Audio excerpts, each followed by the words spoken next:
여러분 안녕하세요. 석준성 목사입니다. 훈민복음, 세상을 깨우는 말씀을 통해 더 많은 이들에게 십자가의 사랑이 전해지는 복된 시간이 되길 소망합니다.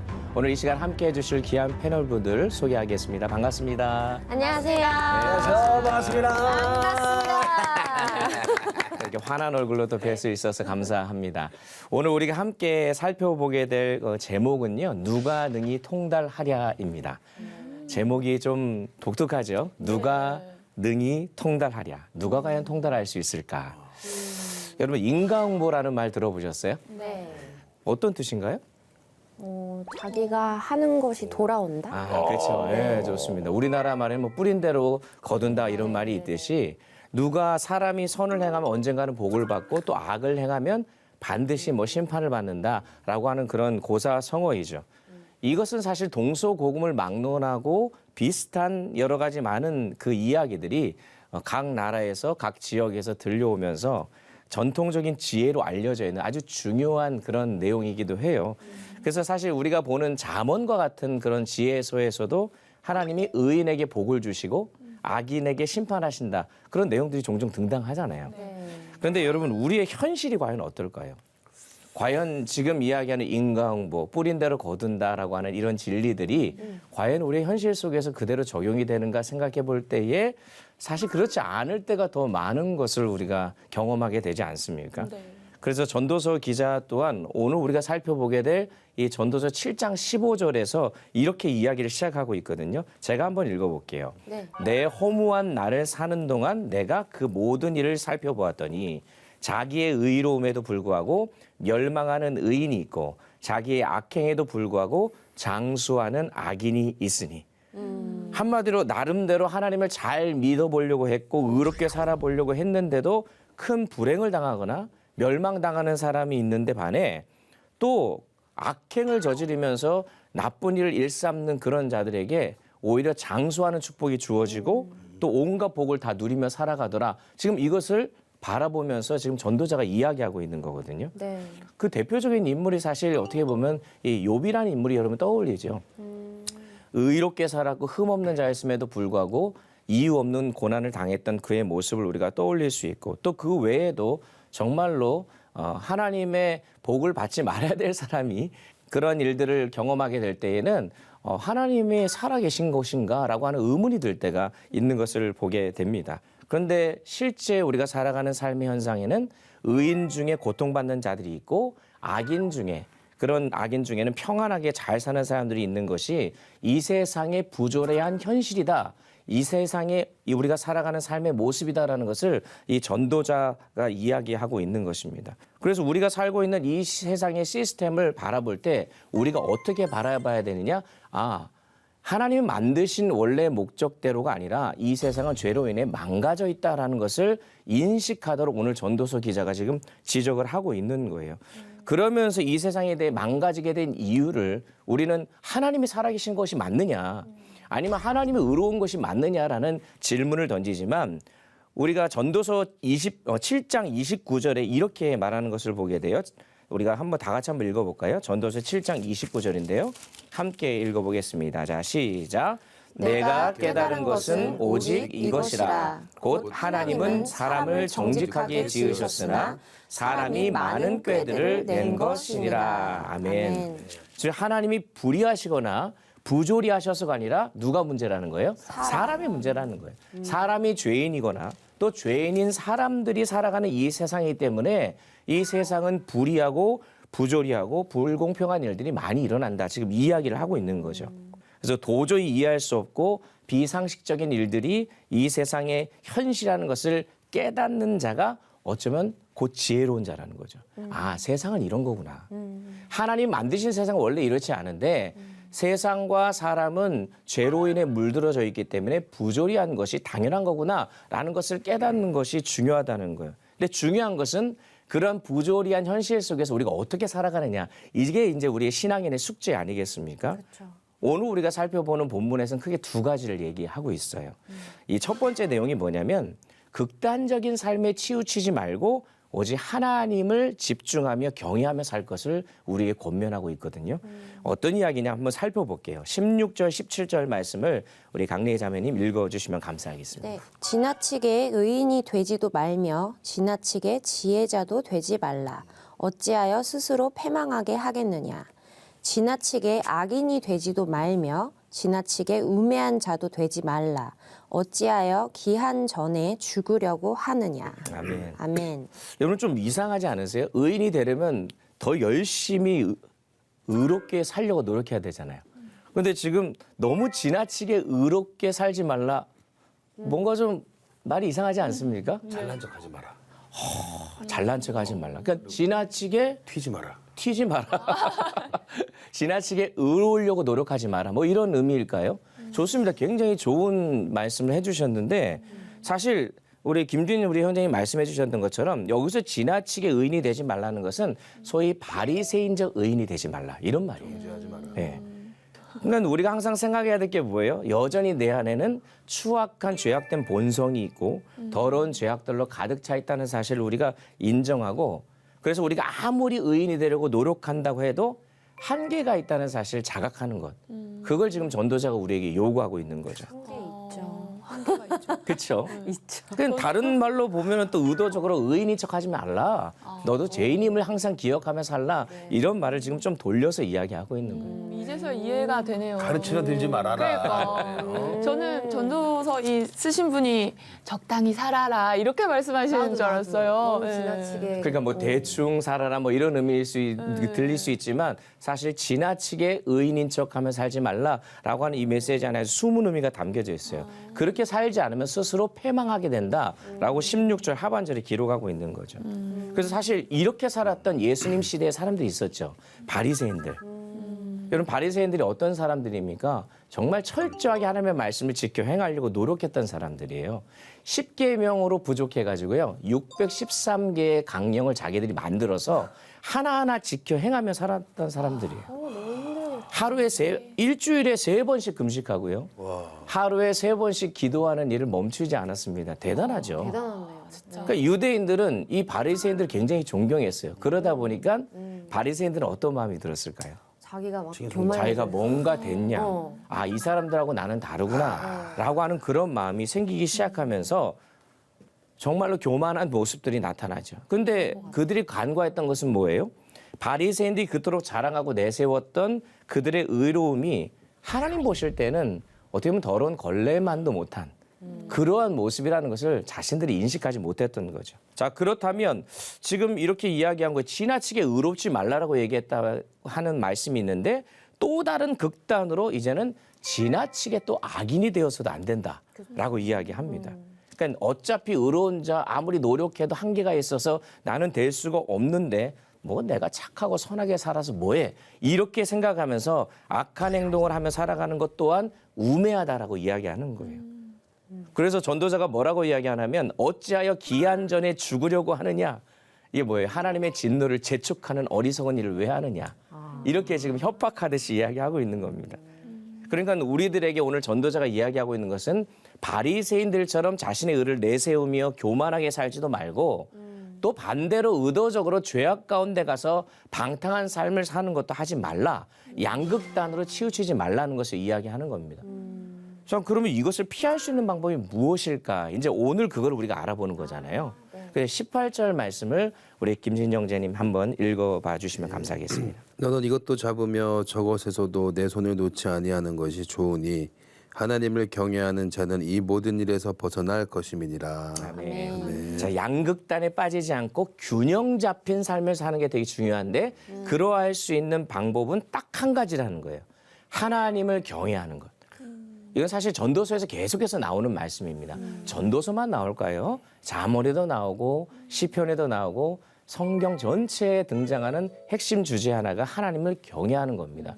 그게 우리의 유일한 방법이기 때문에 그런 건데 하나님으로 중심으로 사는 자는요. 좌로나 우로나 치우치지 않고 균형 잡힌 삶을 살 수 있다는 거죠. 그러니까 우리가 아무리 의롭게 살려고 노력해도 우리는 의로울 수 없고 우리가 죄악 가운데 막 망가져서 살려고 해도 그것 자체가 하나님 앞에서는 아름답지 않기 때문에 우리가 그것을 피하려고 노력하는 나의 노력이 아닌 온전히 하나님께 집중하고 하나님을 바라보는 삶을 살 때 이 두 가지의 양극단을 피할 수 있다라는 그런 대안을 제시하고 있는 거예요. 그래서 그게 얼마나 위대한지를 19절에서 10명의 권력자들보다 하나님을 경외하는 자가 더 큰 힘과 능력을 지니고 있다까지 이야기하고 있는 겁니다. 아멘. 여러분 여기서 하나님을 경외한다. 우리가 이런 말 많이 하잖아요. 네. 하나님을 경외한다는 것은 어떤 공포심이 아니라 존경심에서 우러나오는 그런 두려움이라는 것을 우리가 좀 깨달을 필요가 있습니다. 하나님 나를 어떻게 할까 막 무서워가지고 어쩔 수 없이 하나님을 섬기는 그게 아니라 온 세상 만물의 창조자이시고 온 세상 만물의 주인 되심을 내가 확실히 믿으니까 사랑하고 존경하는 마음으로 그분의 말씀에 순종하는 것. 이게 참된 경외의 의미라는 거예요. 그래서 여러분 거룩하시고 존귀하신 하나님의 영광의 모습 앞에서 우리는 반드시 이런 마음이 들 수밖에 없어요. 어떻게 내가 감히 그러한 하나님 앞에서 의롭다고 우리가 얘기할 수 있냐. 네. 그리고 그러한 하나님 앞에서 내가 어떻게 죄악 가운데 살아갈 수 있느냐. 그렇게 두려워하며 살아갈 수 없는 거죠. 그래서 하나님을 바라보며 하나님을 경외하는 삶을 사는 것이 너무나도 중요한데 여러분 너무나 잘 아는 이 베드로가 예수님을 만난 사건을 보면 잘 알 수 있습니다. 밤이 맞도록 수고하며 물고기를 잡았지만 잡을 수 없었을 때 예수님이 와서 그 깊은 곳에 가서 그물을 던져라 라고 말씀하셨을 때 정말로 던졌더니 그물이 찢어질 정도로 고기가 잡혔어요. 네. 그때 이 베드로의 반응 기억하시잖아요. 주여 나를 떠나소서 나는 죄인이로소이다. 그래서 이 반응을 같이 보면은 우리가 알 수 있는 것은 뭐냐면 예수님이 어떤 분이신지 알게 되고 정말 거룩하시고 창조주이시고 하나님이라는 사실을 깨닫게 되는 순간 자신이 얼마나 더러운 존재인지를 깨닫게 되는 거예요. 그래서 그 하나님 앞에 무릎 꿇고 주여 나를 떠나소서. 그래서 저와 여러분이 하나님을 진짜 만나면 저절로 나타나야 될 반응은 내가 죄인임을 깨닫게 되는 겁니다. 그리고 내가 감히 하나님 앞에 설 수 없다는 사실도 우리가 알게 되는 거죠. 그러니까 결국 자신의 의를 드러내려고 하는 이 교만의 모습, 한쪽으로 치닫히는 이 극단적인 성향, 그리고 내가 죄 가운데 머물려고 하는 이 모든 유혹들을 물리칠 수 있는 방법은 다른 게 없는 거예요. 어떻게 해야 돼요? 날마다 하나님의 영광을 바라보고 그 하나님 앞에서 두렵고 떨리는 마음으로 서는 것. 그래서 오늘도 사실 우리가 이렇게 함께 말씀을 배우고 있지만 하나님 앞에서 두렵고 떨리는 마음으로 함께 설 때 이 말씀이 나에게 비춰질 때 내가 죄인 된 존재이구나. 하나님의 은혜가 아니면 아무것도 할 수 없구나 라고 고백하는 그런 시간이 되어지는 것. 이것이 저희에게 복된 시간이라는 것입니다. 사실 두려움이라는 게 보면 하나님이 창조하신 인간에게는 원래 없던 마음이에요. 원래는 두려움이 없었어요. 그렇죠? 네네네. 그 창세기 3장에서 죄를 짓고 나서 생겨났던 게 두 가지예요. 수치심과 두려움입니다. 옷 만들어 입고. 그 그렇죠. 열매를 먹고 나서 선악을 알게 하는 그쵸. 나무를 먹고 나서 나타났던 부정적인 두려움과 반응, 수치심이 감정이 생겼죠. 네, 부끄러움과 그다음에 두려운 마음입니다. 그러니까 부정적인 단어였는데 이 단어가 나중에 하나님과 함께 사용되면서 긍정적으로 바뀌게 되는데 처음 사용된 게 창세기 22장의 아브라함과 이삭의 사건. 여러분 기억하실 거예요. 이 아브라함이 이삭을 바치는 그런 사건을 볼 때 하나님께서 독자 이삭을 바치라라고 했을 때 100세에 어렵게 얻은 아들을 번제로 바치라는 하나님의 명령이 아브라함이 그대로 순종하잖아요. 여러분 말이 순종이지 자신의 아들을 바치라고 하는 이거는 정말 이해할 수 없죠. 힘들죠. 네. 그런데 그 장면 특히 번제가 여러분 뭔지 아세요? 목에 칼을 대고 직접 대는 거예요. 직접 예배를 드리는 자가. 그리고 피를 다 빼내고 배를 가르고 창자를 끄집어내고 그다음에 토막을 내서 나무 위에 올려놓고 그것도 다 태워서 올려드리는 게 번제예요. 누구를요? 동물도 아니고 자식을 그래야 된다. 근데 성경에서는 아브라함이 주저하지 않고 칼을 내리치려고 했다 그랬어요. 그런데 그때 창세기 22장에서 하나님의 천사가 나타나서 아브라함아 아브라함아 그 아이에게 손을 대지 말라.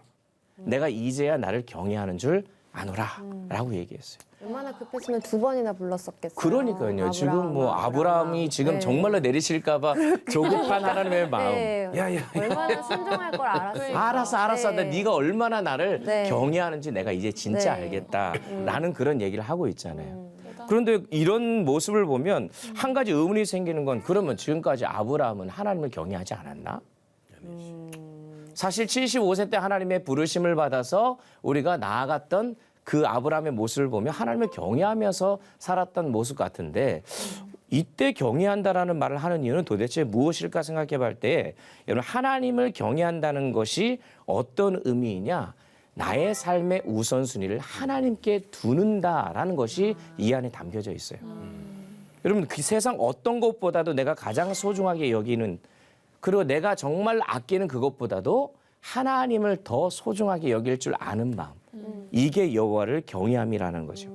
그래서 가만히 보면 인간은요 자기가 가장 소중하게 여기는 것을 두려워하는 경향이 있습니다. 맞아요. 돈을 소중하게 여기면 돈을 두려워하고요. 자식을 소중하게 여기는 사람은 자식이 두려운 법이에요. 그럼 이 말인즉슨 뭐예요? 하나님을 가장 소중하게 여기면 누가 두려워요? 하나님이 두려운 거예요. 그러니까 그 방향을 바꿔줘야 된다는 거죠.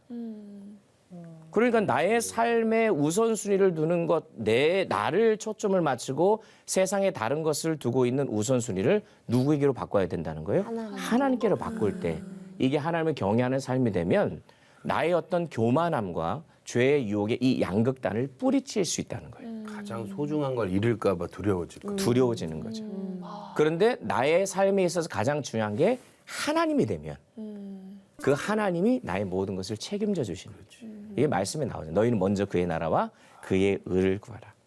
그럼 여러분 나의 교만과 죄의 유혹의 양극단을 이렇게 하나님만을 바라보면서 떨쳐내는 은혜가 우리에게 있었으면 좋겠습니다. 네. 두 번째로 이 불의한 세상을 살아갈 때에요. 사람이 아닌 하나님을 기쁘시게 하는 삶을 살 것을 전도자가 권면해요. 자, 21절 말씀 주연 자매님 읽어주시면 감사하겠습니다. 또한 사람들이 하는 모든 말에 내 마음을 두지 말라. 그리하면 내 종이 너를 저주하는 것을 듣지 아니하리라. 아멘. 이게 무슨 말이냐면 사람들이 우리들에게 하는 말을 이러쿵저러쿵 하는 말을 귀담아 듣지 말라는 거예요. 너무 민감하게 반응할 필요 없다라는 말입니다.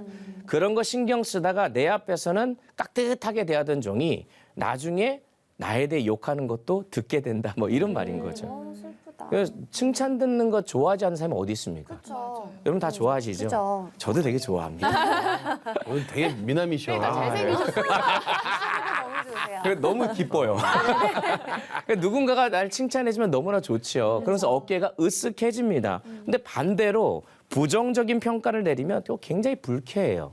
표현은 못하지만 좌절하고 상처를 받기도 하는데 전도자가 뭐라고 하냐면 그러한 것들에 일희일비할 필요 없다는 거예요. 그래서 전도자가 오늘 본문 23절에서 자신의 지혜를 다 동원해서 세상의 이치를 깨달아 보려고 노력했는데 뭐라고 되어 있냐? 지혜가 나를 멀리했다. 알려고 하면 알려고 할수록 몰랐다 이런 고백입니다. 이것을 고백하는 전도자는 정말로 굉장히 지혜로운 사였 살았습니다. 그런데 24절에서 전도자가 이미 있는 것은 멀고 또 깊고 깊도다. 누가 능히 통달하랴. 오늘 주제가 들어가 있는 이 말이 등장합니다. 네. 한탄하고 있는 거예요. 열심히 알아보려고 노력했는데도 이 세상을 이해하기가 너무 힘들다는 거죠. 그러니까 이 세상의 이치를 누가 파악할 수 있겠느냐? 자신을 알지 못한다라고 이야기하는 겁니다. 그러면서 전도사가 깨닫게 된 것 26절 마지막으로 한번 읽어보겠습니다. 우리 강래희 자매님 읽어주시면 감사하겠습니다. 마음은 올무와 그물 같고 손은 포승 같은 여인은 사망보다 더 쓰다는 사실을 내가 알아내었도다. 그러므로 하나님을 기쁘게 하는 자는 그 여인을 피하려니와 죄인은 그 여인에게 붙잡히리로다. 아멘. 아멘. 지금 갑자기 한 여인을 언급하잖아요. 네. 전도자가 자신의 경험을 바탕으로 어떻게 보면 얘기하고 있는 건데 여러분 전도자로 추정된 솔로몬이 아내가 꽤 많았던 사람이죠. 그리고 이방 여인의 꾀임에 빠졌던 자여서 그가 뭐라고 고백하냐면 이방 여인들의 유혹이 그에게는 올무와 금을 같았다는 거고 여인들의 손길은 포승같이 그를 꽁꽁 올가매었다고 이야기하는 거예요. 네. 그러니까 자기 자신의 쾌락을 위해서 자기 자신을 기쁘게 하기 위해 살려다가는 죄의 사슬에 결박되어 인생을 망치게 되니까 그러지 말고 하나님의 눈에 합당한 하나님을 기쁘시게 하는 삶을 살아야 될 것을 지금에서 강조하고 있는 것입니다. 그래서 여러분 우리의 기준은 하나님의 보시기에 합당한 것이 되어야 돼요. 네. 사람들의 소리에 민감할 필요 없고요. 하나님의 음성에 민감한 그래서 하나님의 눈을 의식하는 삶을 사는 우리 모두가 되었으면 좋겠습니다. 그래서 나의 만족과 기쁨이 아니라 하나님의 기쁨이 되는 인생이 되었으면 좋겠어요. 여러분들 그런 인생 살기 원하시죠? 네, 그렇죠. 네. 너무 어려워. 그래서 여러분 인간의 지혜와 의로움에는 한계가 있다는 걸 오늘 얘기를 했고 아무리 세상의 이치와 원리를 우리가 다 알려고 해도 알 수 없다. 그런데 그것을 알 수 있는 분은 오직 한 분 누구예요? 하나님, 예수 그리스도. 그래서 그분을 바라보면서 그분을 경외하는 삶. 그래서 매 순간순간마다 해야 될 게 우리가 하나님께 집중하는 것. 그래야 극단에 빠지지 않는 어리석음을 면하게 될 수 있다는 거예요. 그래서 사람의 평가보다 하나님의 평가에 더 민감하고 나의 기쁨이 아닌 그리고 다른 사람의 평가가 아닌 하나님의 평가 앞에 온전히 설 수 있는 우리 모두가 되었으면 좋겠습니다. 자, 오늘 강의는 여기까지예요. 오늘 이 말씀을 들으면서 어떤 생각이 좀 드셨어요, 여러분? 저희 다 그럴 수 있는데요. 이제 사람들 앞에 서는 직업을 가지고 있잖아요. 그러다 보니까 평가를 받을 수밖에 맞아요. 없는 예를 들면 뭐 SNS에 커멘트에 약간 좀 안 좋은 말을 쓴다든가 이런 거에 제가 좀 상처를 받았을 때가 있었어요. 네.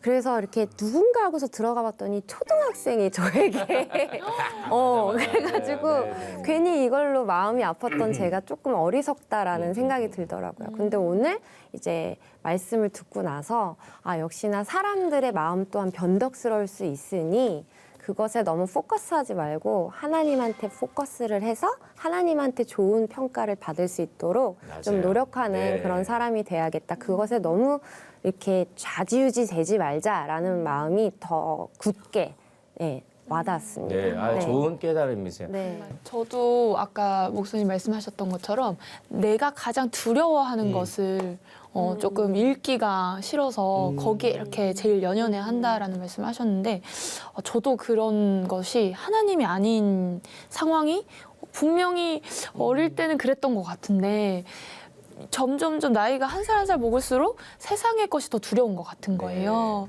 아 진짜 하나님이 이 세상을 다스리시고 하나님이 가장 크시고 위대하신 분인데 이 사실을 자꾸 망각하는 그러니까 세상의 것이 더 하나님보다 두려워지는 게 아닌가 맞아요.